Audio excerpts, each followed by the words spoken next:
Israel की धरती से प्रधानमंत्री नरेंद्र मोदी ने आज दुनिया को बड़ा संदेश दिया है।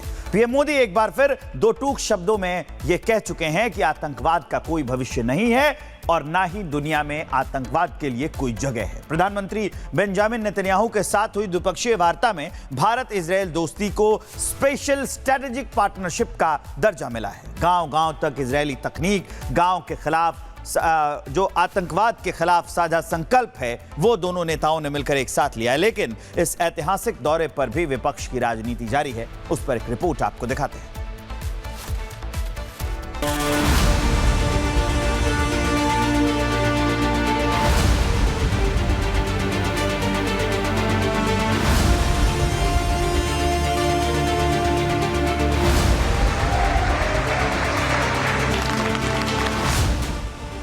जब भारत का प्रधानमंत्री विदेश की धरती पर खड़ा होता है तो वो सिर्फ एक नेता नहीं होता, वो 140 करोड़ भारतीयों की आवाज होता है।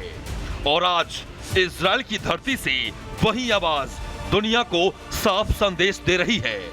संदेश ये कि आतंकवाद का ना तो कोई मजहब होता है और न ही दुनिया में आतंकवाद के लिए कोई जगह है।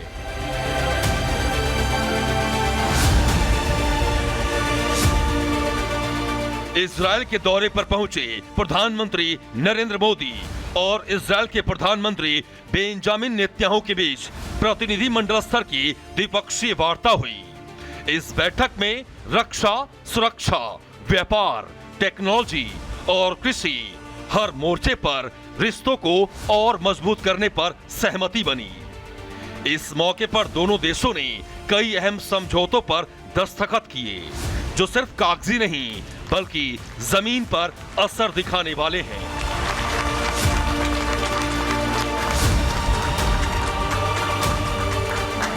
इसके बाद संयुक्त प्रेस वार्ता में पीएम मोदी ने ऐलान किया कि भारत और इजरायल अब सिर्फ पार्टनर नहीं बल्कि स्पेशल स्ट्रेटेजिक पार्टनर हैं। इस दौरान पीएम मोदी ने फ्री ट्रेड एग्रीमेंट को जल्द ही अंतिम रूप देने का भरोसा दिया। एआई, क्वांटम टेक्नोलॉजी और क्रिटिकल मिनरल्स में नई साझेदारी का रास्ता खुला। आपसी निवेश को बढ़ावा देने के लिए हमने पिछले वर्ष बायलैटरल इन्वेस्टमेंट एग्रीमेंट किया। हम शीघ्र ही एक mutually beneficial free trade agreement को भी अंतिम रूप देंगे। टेक्नोलॉजी हमारी भावी साझेदारी का केंद्र है। इससे पहले पीएम मोदी ने गर्मजोशी भरे स्वागत के लिए इजरायली पीएम नेतन्याहू का हृदय से आभार जताया। पीएम मोदी ने कहा कि इजरायल में जो सम्मान मिला है उसे वे 140 करोड़ भारतीयों और भारत इजरायल मित्रता को समर्पित करते हैं। मुझे इजरायल के पार्लियामेंट को संबोधित करने का अवसर मिला। वहां मुझे speaker of the Knesset medal से भी सम्मानित किया गया। मेरे मित्र प्रधानमंत्री नेतन्याहू और इजरायल के लोगों का हार्दिक आभार व्यक्त करता हूं और इसे 140 करोड़ भारतवासी और भारत इजरायल मित्रता को मैं समर्पित करता हूं। यही नहीं, पीएम मोदी ने कहा कि भारत इजरायल के संबंध समय की हर कसौटी पर खरे उतरे हैं। पीएम मोदी ने कहा कि अब भारत इस साझेदारी को स्पेशल स्ट्रेटेजिक पार्टनरशिप का दर्जा देने का फैसला किया है। जल्द ही फ्री ट्रेड एग्रीमेंट को अंतिम रूप दिया जाएगा। टेक्नोलॉजी भारत इजरायल की भावी साझेदारी का केंद्र है। आज हमने critical and emerging technology partnership स्थापित करने का फैसला किया है। इससे एआई, क्वांटम और क्रिटिकल मिनरल्स जैसे क्षेत्रों में सहयोग को बढ़ावा मिलेगा। पीएम मोदी ने कहा कि अब इजरायल में भी भारत का यूपीआई चलेगा। पीएम मोदी ने ऐलान किया कि भारत में 100 सेंटर्स ऑफ एक्सीलेंस स्थापित किए जाएंगे। इसके अलावा विलेजेस ऑफ एक्सीलेंस बनाने का भी फैसला किया गया है। इससे इजरायली तकनीक भारत के गांव-गांव तक पहुंचेगी और इसका सीधा फायदा भारतीय किसानों को होगा। किसानों का उत्पादन बढ़ेगा, उनकी आय बढ़ेगी। दोनों देशों के बीच कृषि सहयोग का लंबा और सफल इतिहास रहा है। हमने इस सहयोग को फ्यूचरिस्टिक दिशा देने का संकल्प लिया है। इस दिशा में एक कदम और बढ़ाते हुए विलेजेस ऑफ एक्सीलेंस बनाने पर भी काम कर रहे हैं। इससे इजरायली टेक्नोलॉजी भारत के गांव-गांव तक पहुंचेगी और लाखों किसानों की आय और उत्पादकता में बहुत बढ़ोतरी होगी। लेकिन इस दौरे का सबसे मजबूत संदेश आया आतंकवाद के खिलाफ जीरो टॉलरेंस की नीति से। पीएम मोदी ने कहा कि भारत और इजरायल इस बात पर पूरी तरह से सहमत हैं कि दुनिया में आतंकवाद की कोई जगह नहीं है। किसी भी रूप में आतंकवाद को स्वीकार नहीं किया जा सकता है। भारत और इजरायल पूरी तरह से स्पष्ट है कि आतंकवाद का दुनिया में कोई स्थान नहीं है। किसी भी रूप में, किसी भी अभिव्यक्ति में आतंकवाद को स्वीकार नहीं किया जा सकता। हम कंधे से कंधा मिलाकर आतंकवाद और उनके समर्थकों का विरोध करते रहे हैं और आगे भी करते रहेंगे। लेकिन जहां एक और दुनिया भारत की बढ़ती ताकत को सलाम कर रही है, वहीं देश के भीतर विपक्ष को प्रधानमंत्री का ये सम्मान रास नहीं आ रहा है। कांग्रेस सांसद इमरान मसूद ने पीएम मोदी पर तीखा हमला बोला और नेतन्याहू को युद्ध अपराधी तक कह दिया।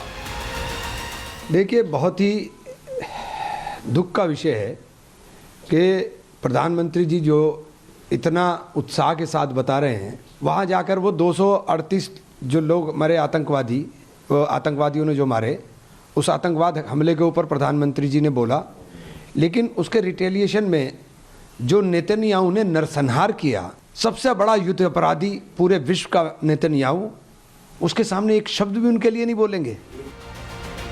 हालांकि बीजेपी नेताओं ने विपक्ष की मंशा पर सवाल खड़े किए हैं। बीजेपी नेताओं ने विपक्ष से पूछा है कि क्या आतंकवाद के खिलाफ खड़े होना गुनाह है? क्या हमास जैसे आतंकी संगठनों के खिलाफ बोलना गुनाह है? देखो, जो ऐसा बोलेगा वो आतंकवादियों का समर्थन करता हुआ दिखेगा।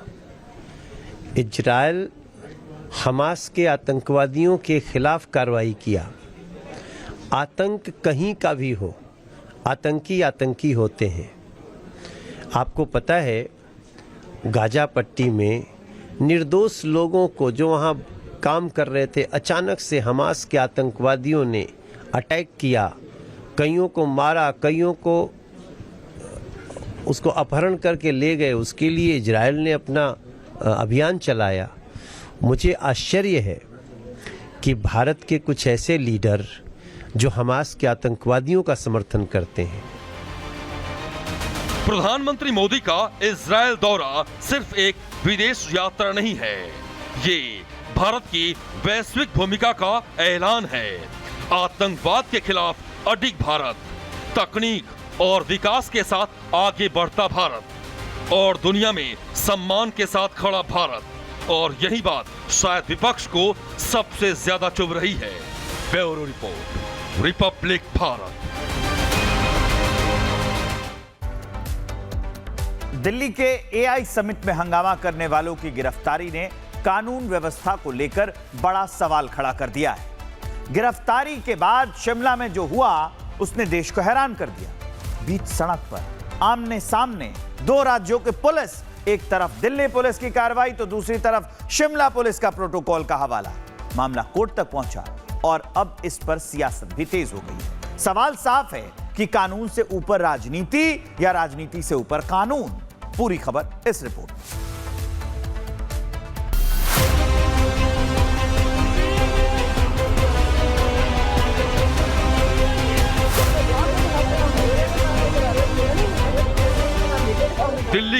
एआई समिट में हंगामा करने वाले आरोपियों की गिरफ्तारी पर 2 राज्यों की पुलिस आपस में भिड़ गई है। नहीं तो हम करवाएंगे, आपको करना तो पड़ेगा। शिमला पुलिस ने दिल्ली पुलिस की टीम को रास्ते में रोक लिया, जिसके बाद बीच सड़क पर दोनों राज्यों की पुलिस के बीच हाई वोल्टेज ड्रामा चला।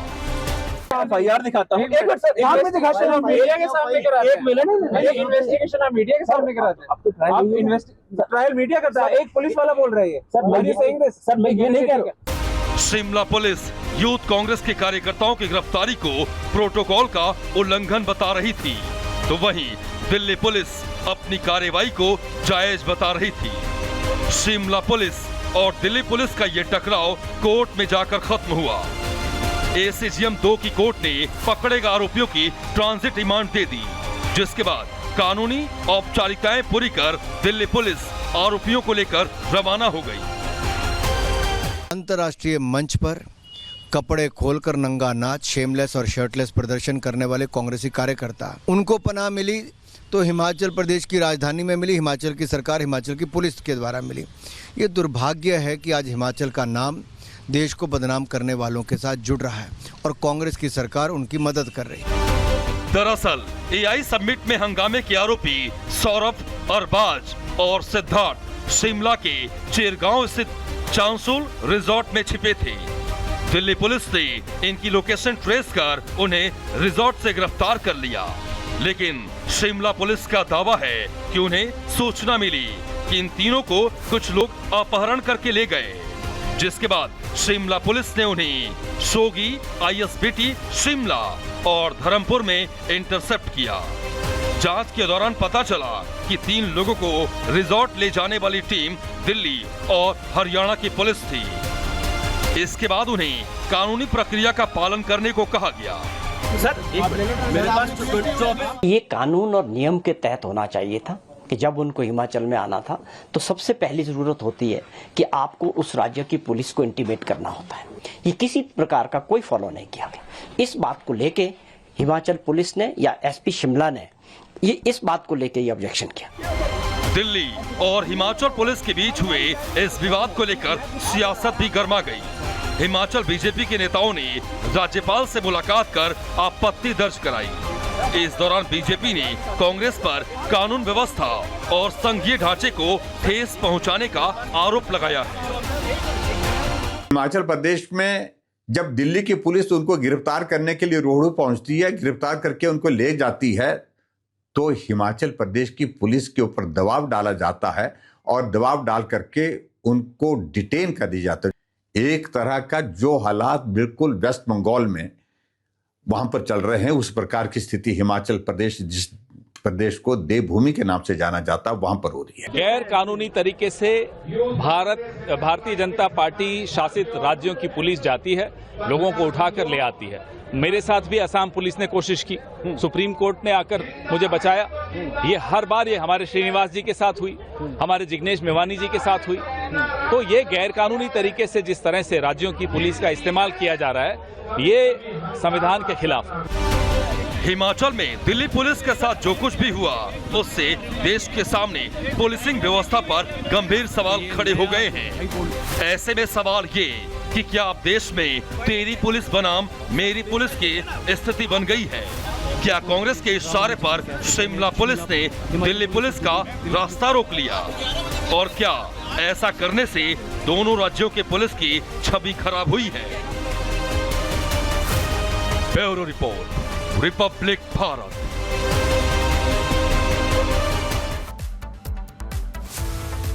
देश के बड़े कॉरपोरेट चेहरे में शामिल रहे अनिल अंबानी की मुश्किलें लगातार बढ़ती जा रही हैं। रिलायंस कम्युनिकेशंस से जुड़े कथित बैंक फ्रॉड मामले में ईडी ने शिकंजा और ज्यादा कस दिया है। दिल्ली में घंटों चली पूछताछ, मुंबई में अरबों की संपत्ति अटैच और हजारों करोड़ के लोन घोटाले के आरोप।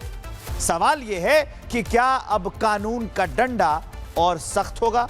उस पर देखिए फाइनल कट।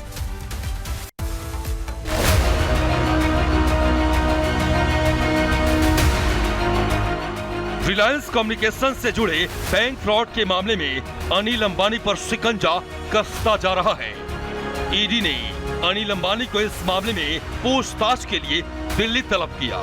ईडी के सम्मन पर अनिल अंबानी दिल्ली के ईडी दफ्तर पहुंचे, जहां उनसे बैंक फ्रॉड से जुड़े केस में 10 घंटे से ज्यादा सवाल जवाब किए गए। तस्वीरों में आप देख सकते हैं कि अनिल अंबानी जो है ईडी दफ्तर से बाहर निकल रहे हैं। लगभग 10 घंटे की पूछताछ के बाद बाहर निकल रहे हैं। तस्वीरों में देखें अनिल जी, तस्वीरों में आप देख सकते हैं अनिल अंबानी जो है यहाँ से जाते हुए नजर आ रहे हैं। लगभग 10 घंटे की पूछताछ के बाद अनिल अंबानी जो है यहाँ से रवाना हो चुके हैं। अनिल अंबानी एक समय दुनिया के सबसे अमीर लोगों में शामिल थे, लेकिन आज वो बैंक फ्रॉड के मामले में ईडी दफ्तर के चक्कर लगा रहे हैं। दरअसल अनिल अंबानी पर 40,000 करोड़ रुपए के बैंक फ्रॉड के मामले में जांच चल रही है। आरोप है कि बैंक से लिए गए लोन की राशि का गलत इस्तेमाल किया गया। ये लोन रिलायंस कम्युनिकेशंस के नाम पर लिया गया था। पहले सीबीआई ने इस मामले की जांच शुरू की। इसके बाद ईडी ने भी मनी लॉन्ड्रिंग के तहत इस केस की जांच शुरू कर दी है। मनी लॉन्ड्रिंग के तहत ईडी इस पूरे मामले को इन्वेस्टिगेट कर रही है। तो उसी कड़ी में अनिल अंबानी को ईडी दफ्तर इन्वेस्टिगेशन ज्वाइन करने के लिए बुलाया गया। और आप देखेंगे तमाम जो सिक्योरिटी है वो भी यहाँ पर बढ़ाई गई है। ईडी दफ्तर में अमूमन सिक्योरिटी रहती है, लेकिन बैरिकेड्स किए गए हैं। दूसरी तरफ अनिल अंबानी जो कि इन्वेस्टिगेशन अब इस पूरे मामले में ज्वाइन करेंगे, क्योंकि मनी लॉन्ड्रिंग से जुड़ा मामला जैसे कि मैंने आपको बताया, और उसी से सवाल जवाब जो है वो अनिल अंबानी से पूछे जाएंगे। अनिल अंबानी के खिलाफ ईडी की ताबड़तोड़ कार्रवाई भी जारी है। ईडी ने बुधवार को अनिल अंबानी के मुंबई स्थित आलीशान घर एबोर्ड हाउस को अटैच कर लिया। इस घर की अनुमानित कीमत 3,716.83 करोड़ है।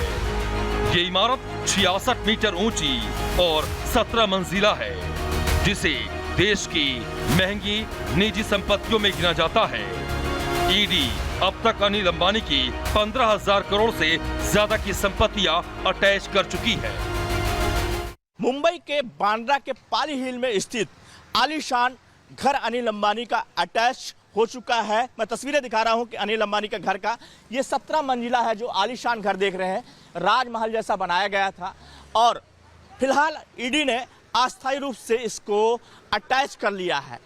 66 मीटर ऊंचा है यह घर, और जो इसका जो कीमत बताया गया है 3,716 करोड़ की कीमत बताया गया है। अनिल अंबानी ने जब बैंक से धोखाधड़ी की थी तो उन्होंने सोचा भी नहीं होगा कि उन्हें बैंक के पैसों का पाई पाई हिसाब देना पड़ेगा। लेकिन आज न सिर्फ उनकी संपत्तियां अटैच की जा रही हैं, बल्कि बैंक के पैसों का भी हिसाब मांगा जा रहा है। ऐसे में सवाल ये कि क्या अनिल अंबानी का बैंक से धोखाधड़ी वाला पैंतरा फेल हो गया है? क्या अनिल अंबानी की गिरफ्तारी होगी? और क्या ईडी की कार्रवाई लोन देने वाले कॉर्पोरेट हाउस के लिए अलर्ट है? Bureau report, Republic Bharat.